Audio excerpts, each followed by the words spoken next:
Hello, my name is Eric and I'm doing another one of my photography vlogs called One Body, One Lens, One Roll, One Day. I am here at a picnic area, kind of a dog path and hiker jogger area at Hinckley Lake in Medina County, part of the Medina County Parks District. The lake itself is being dredged and cleaned out, and then probably I think sometime next year that'll be reopened. Might have to check into that.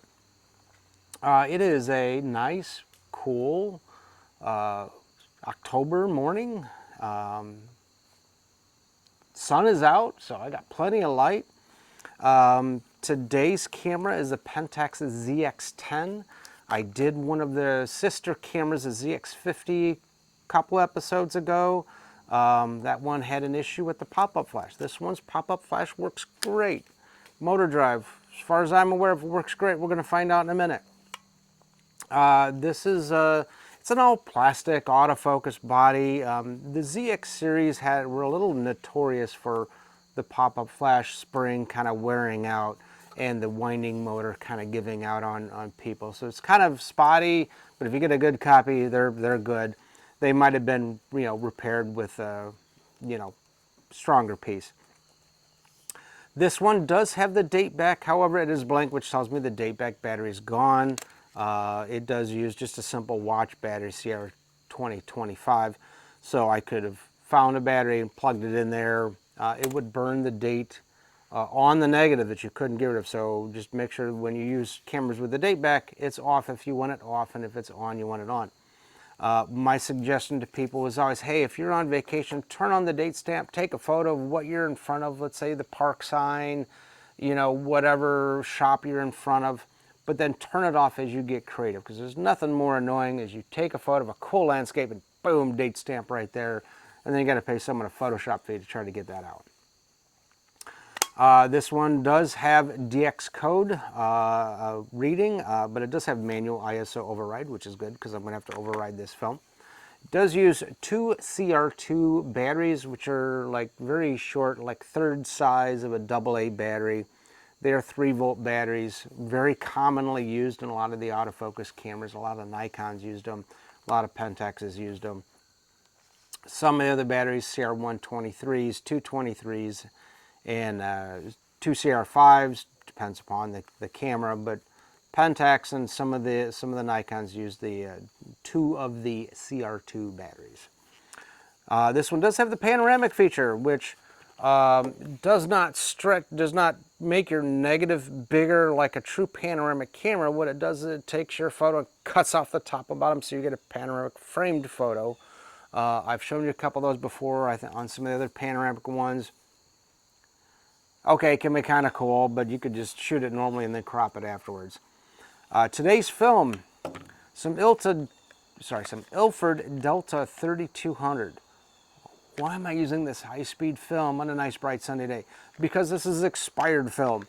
This is expired in 2014, so it's about 13, 14 years out. Hold on. Yeah, 11 years out of date. Which means I'm going to pull it back by one stop, and I might pull it back a little bit further. So in normal one stop would be from 3200, cut it in half to be 1600.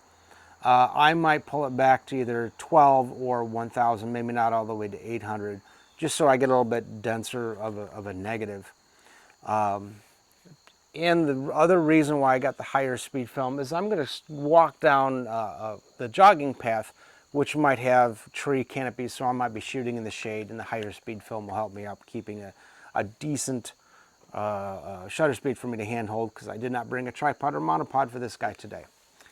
Today's lens is a unique lens. It is the Pentax FA 31mm Limited. This is the newest version. This is the HD version. It has the new HD coatings on it. Pentax has 2 series of professional level lenses. One is the Star series. I've shot a couple of them before. I shot the 300mm 4.5 older FA Star. This one's a DFA, which means it was, actually no, it is a standard FA. Okay, it's an FA. The limited lenses were more, they're limited production, so they only make these so many of them before they go to the next limited lens. Then they go to the next limited lens. They don't come back to that first limited lens until they've cycled through all the rest of the limited lenses. So if a batch of 31 millimeters was produced, you know, this year, it might be 5 or 6 years before they start making another batch of them. That's why they're called limiteds. Back in the 90s, I read an article, I think it was Luminous Landscape, their website, did an article and compared this 31 millimeter, the original version, not the HD version, limited versus a Leica 35 millimeter f2, and they said that while the Leica lens won, this thing was like 98% what the Leica could do as far as sharpness and as far as feel and as everything else. The only thing is the Leica lens probably had a little bit more aluminum in it versus this one's maybe got a few plastic pieces, so maybe not quite as rugged, but it's still a very, very solid lens. The Leica lens would have brass right there. This is just heavyweight aluminum, so it's got some beef to it. This lens does have an aperture ring on it, but I'm trying to start off in aperture priority, and so I can control the aperture through the command dial. I do have some picture modes, portrait, landscape, macro, and sports, like a lot of the film cameras did. I probably won't play with them. I will probably just do aperture priority and use the ring. Alrighty, I'm going to load up my film here. Go ahead and let you watch. Again, with these autofocus cameras, you're just going to put the film in.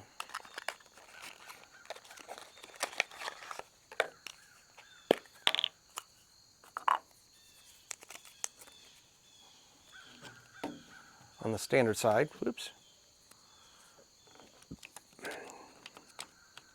So you can read all the lettering, not the barcode or the checker pattern.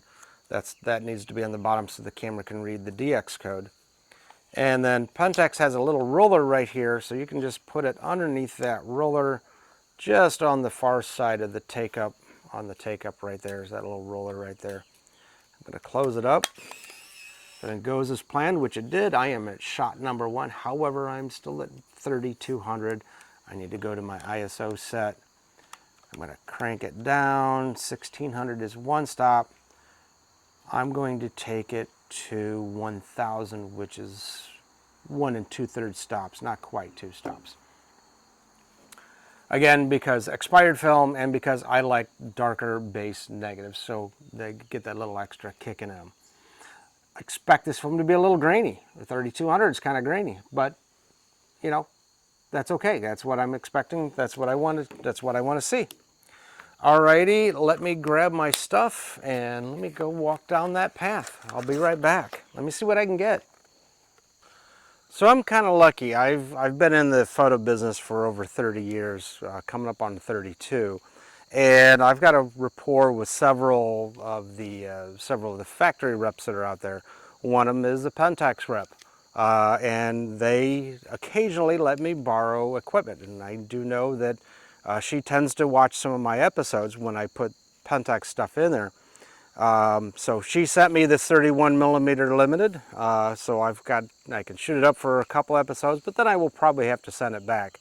They won't let me keep stuff like this, but you know, that's okay. I get to play with it, you know, but as you do your photo excursions and stuff like that, you know, if you go to any of these special events that have factory reps there, don't expect them to give you equipment to use if they don't know who you are.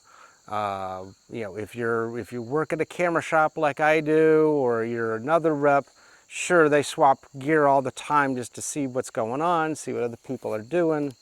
But if you're just brand new, they won't let you borrow it. All right, let me get some more shots. Okay, so this is also a 31 millimeter lens, so it is partially wide. It's about the same view as you would get through 2 human eyes. One human eye is about 50 millimeter, 2 human eyes is technically closer to 35 millimeter, but everybody's eyes are slightly different. So if I hold this up, I'm going like, yeah, you know what, that is pretty darn close. Maybe just a little wider than my vision. But for somebody else, you're going like, you know, that lines up just perfectly. Again, everybody's eyes are just slightly different, but typically for a 50 millimeter lens, that's about a view of one eye. 35 millimeter, about a view of two. This is a 31, so I'm slightly wider. Depends upon your vision. You might be fine. You might go like, hey, this is great. It's exactly what I see. Or you may go, hey, it's like, you know, wide. All right, let me get some more shots. I'll be right back.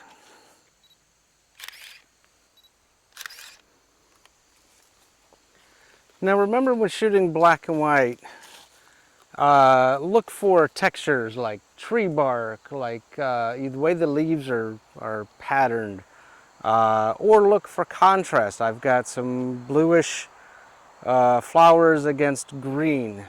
Now the red berries against the green are about the same tone in black and white grayscale, so they would kind of like hide each other.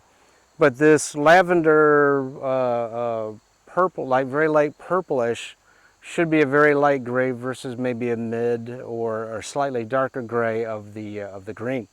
So look for contrast, look for patterns, you know, tree barks, clouds, whatever.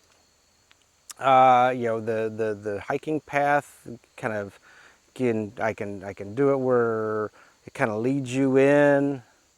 You know, stuff like that to keep your photo interesting. Because if you've got, you know, a bunch of green leaves and trees and green grass, they kind of get jumbled and muddy together. So look for texture, look for something to stand out a little bit. I'm going to grab a shot of this tree here. Be right back.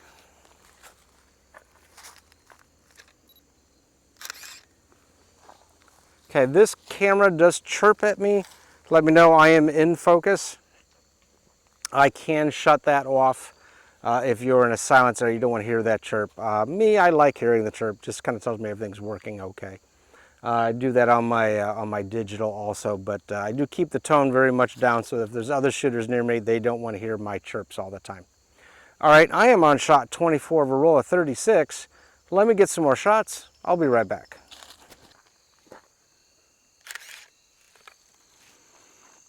Okay, they got a do not enter on this path, and I saw from the other side that they've got some netting and stuff like that.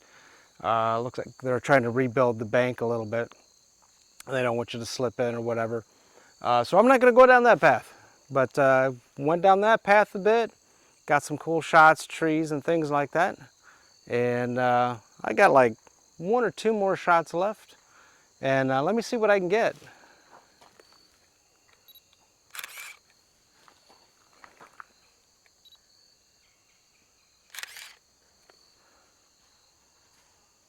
And I might get an extra shot. There it was. Okay. So I got an extra shot on this one. It's probably half a shot, but I got an extra shot. Again, we're at the Hinkley Lake picnic area in Medina County. Today's camera was a ZX-10 with the Pentax 31mm limited. Some Ilford Delta 3200, which was out of date, so I shot it at ISO 1000.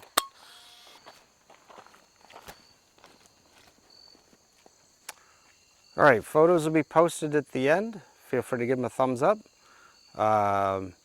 Feel free to comment your experience with a Pentax ZX-10 or any ZX series or even any of the Pentax limited lenses. Again, today's camera was a Pentax ZX-10. The HD version of the 31mm limited. Some expired Ilford Delta 3200, which I pulled back to ISO 1000, so about a 1 2/3 stop. Feel free to subscribe. New episodes every Friday, every Saturday, with maybe some bonus episodes in there every now and then.